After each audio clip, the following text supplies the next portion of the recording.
좋은 아침입니다. 오늘은 다니엘서 6장 15절부터 28절까지의 말씀을 통해서 작은 믿음도 믿음이다 라는 제목으로 함께 은혜의 말씀 나누기를 원합니다. 다니엘 6장에는 새로운 왕이 등장을 합니다. 바로 신흥 제국 바사 메데 제국의 왕 다리오죠. 그는 광활한 제국을 보다 효율적으로 통치하는 방식을 고안해내는데, 그것은 바로 자신 직속으로 3명의 총리를 두고 분할된 지역을 책임지고 다스리게 하는, 그리고 그 밑에 120명의 방백을 두고 치리하는 책임적 분권 통치 방식이었죠. 그런데 이 행정체계에서는 필수적으로 필요한 조건이 있습니다. 그것은 바로 맡겨진 자들이 왕을 향한 전적인 충성이 기반이 되어야 한다는 것이었죠. 특별히 제국 자체가 워낙 광활한 지역을 다스리는 제국이었기에 경계가 서쪽으로는 소아시아, 리비아, 애굽까지 이루고 동쪽으로는 인더스강까지 이루는 이 광활한 지역이었기에 무슨 일이 일어난다 할지라도 왕이 다 파악한다는 것은 거의 불가능한 일이었죠. 충성된 신하들의 적극적인 자력 중심이 아니라면 무슨 일이 벌어져도 감당이 안 되는 것은 당연했고요. 다시 제국이 분열한다 할지라도 전혀 놀랄 일이 아니었죠. 이때 누구보다 충성된 종으로 왕께 최선을 다했던 사람이 바로 다니엘이었습니다. 그 다니엘이 바로 3명의 총리 중에 한 명이었죠. 그런데 이런 다니엘의 충성된 모습을 보면서 시기하고 질투하는 세력들이 그를 모함하기 시작합니다. 망해버린 이스라엘의 이민자 출신이었던 다니엘이 이 3명의 최고 통치자 자리에 앉았다라고 하는 사실 자체가 그들은 절대로 용인할 수 없는 일이었죠. 그래서 그들은 다니엘의 흠을 찾기 위해서 노력합니다. 하지만 행정가로서의 다니엘의 업무적으로, 정치적으로 너무나 완벽한 모습을 갖고 있었기에 그를 무너뜨릴 수 있는 아무런 빌미도 그들은 찾지 못했죠. 그런데 참으로 아이러니한 것은 사람이 죄를 지을 때, 악한 일을 할 때 영특해지고 그 일을 절대로 멈추지 않는 끈기가 생긴다라는 사실입니다. 다니엘을 넘어뜨리기 위해서 그들은 이제 심지어 새로운 법안까지 만들어냅니다. 바로 다니엘 올무법이죠. 그들은 다니엘이 매일매일 예루살렘 성전을 향해서 기도한다라고 하는 사실을 이미 잘 알고 있었습니다. 그래서 이것을 약점으로 삼아서 다니엘을 파하려고 하는 것이죠. 30일이라는 일정을 기간을 정해놓고 새롭게 등극한 다리오 왕 이외에 어떤 신에게도 절하지 못하게 만들었던 종교 법안을 발의하고 입법화합니다. 이때 이를 어길 시 사자굴에 투옥시킨다라고 하는 항목까지도 첨부하죠. 정말 뻔하디 뻔한 법 아니겠습니까? 하지만 놀라운 것은 다니엘이 이 법안 그 자체가 자신을 향한 타겟팅된 법이라는 것을 이미 알고 있으면서도 불구하고 하나님을 향한 그의 신앙을 절대로 굽히지 않았다라는 사실입니다.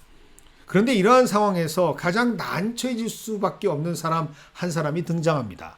바로 오늘 말씀의 주인공 다리오 왕이었죠. 진정으로 충성된 충신 한 명을 잃을 것이냐, 아니면 훗날 자신의 정치적인 부담이 될 수 있는 자들에게 등을 돌릴 것이냐. 다리오 왕은 정말이지 진퇴양난의 상황에 빠지게 됩니다. 다리오 왕은 이미 알고 있었습니다.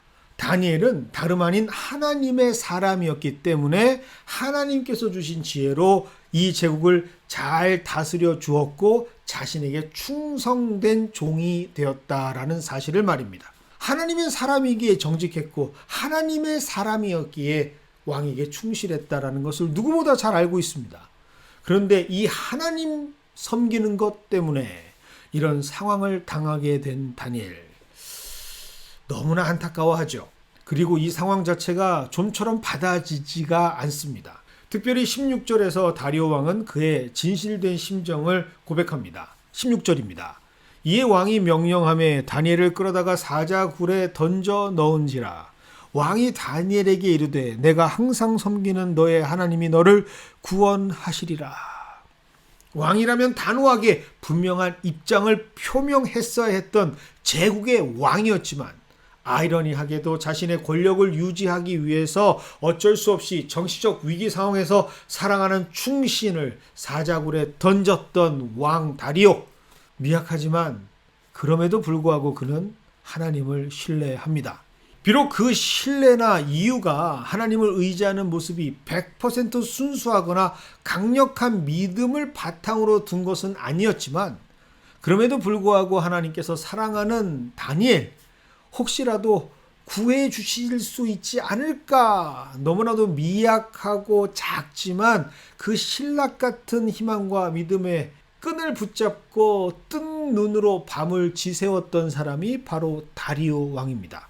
어쩌면 제국의 왕이 아닌 한 개인으로 가장 나약하고 씁쓸한 자신의 민낯을 하나님께 보였던 지난 밤이었습니다. 그런데 놀라운 사실은 그런 완전하지 않은 신뢰와 믿음을 가졌던 그 다리오 왕의 부르짖음, 하나님께서는 듣고 이루어 주신다라는 사실이죠. 완벽하진 않았지만, 비록 나약하고 흔들리는 하나님을 향한 신뢰였지만, 그럼에도 불구하고 간절히 바라는 마음으로 하나님을 향해 바라는 작은 믿음은 놀라운 결과를 가져옵니다. 하나님께서는 다리오 왕에게 참 능력이 되어주시고 생명의 주관자 되어주심을 여과 없이 하나님께서는 증거하고 보여주십니다. 바로 천사들이 사자들의 입을 막아서 다니엘이 하나도 상함없이 사자굴에서 건져짐을 받게 하십니다. 이것을 본 다리오 왕은 하루 전날, 아니 밤잠을 설치며 뜬 눈으로 간장을 졸이며 안절부절하게 만들었던 장본인들을 엄중하게 처단하는 놀라운 힘있는 왕이 됩니다. 단 하루 만에 상황에 쫓겨 어쩔 바를 몰라 진퇴양난 속에서 무기력했던 모습을 내던져버리고 군주로서의 당당하고 호기로운 모습을 보여주는 다리오의 모습으로 변신한 것이죠. 결국 본문은 무엇을 말하고 있는가? 어쩔 수 없는 상황이라 할지라도 자신의 의지와는 달리 비록 복잡 미묘한 상황에서 나름 자신의 정치적인 안위를 위해서 하염없이 허탈하고 비겁해야만 했던 다리오 왕이었지만, 그럼에도 불구하고 그 마음에 여전히 하나님께 작은 마음이지만, 작은 믿음이지만 소망을 걸며 의지할 때 아무리 비참하고 연약한 작은 모습이라 할지라도 하나님께서는 그 작은 소망을 큰 믿음으로 완성시켜 주시는 열매를 경험케 하신다라는 사실입니다. 그래서 우리는 다리오 왕을 향한 하나님의 사랑을 통해 믿음에 대한 한 가지 진실을 오늘 배우게 됩니다. 비록 부족한 시작일지라도 하나님께서는 그의 부족함을 보시는 것이 아니라 그의 가능성에 집중하고 계신다라는 사실이죠. 그의 작은 믿음에 더 큰 하나님의 마음을 집중하고 계신다라는 사실. 하나님은 우리에게 완벽한 믿음을 요청하지 않으십니다. 우리가 완벽할 수 없다는 사실을 누구보다 잘 알고 계시는 분이 바로 하나님이시기 때문이죠. 하지만 그럼에도 불구하고 작지만 믿음이 있다면 그 나머지는 하나님께서 채워주실 줄 믿습니다. 그래서 믿음은 양이 아닌 유무, 있음과 없음의 문제라 말씀하신 것이죠. 마태복음 17장 20절에는 이렇게 예수님께서 믿음에 대해 말씀하고 계십니다. 너희에게 믿음이 겨자씨 한 알만큼만 있어도 이 산을 명하여 여기서 저기로 옮겨지라 하면 옮겨질 것이요 또 너희가 못할 것이 없으리라.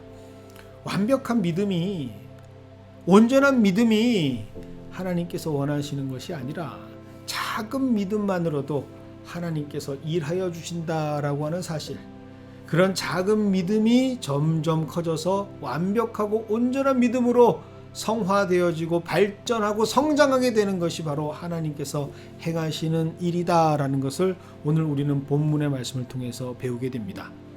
오늘 이 믿음이 우리에게 싹트는 하루가 되기를 소망합니다. 그래서 더 큰 믿음으로 하나님께서 만들어주시는 그 축복이 우리에게 허락되어지는 귀한 하루가 되시기를 주님의 이름으로 축원드립니다.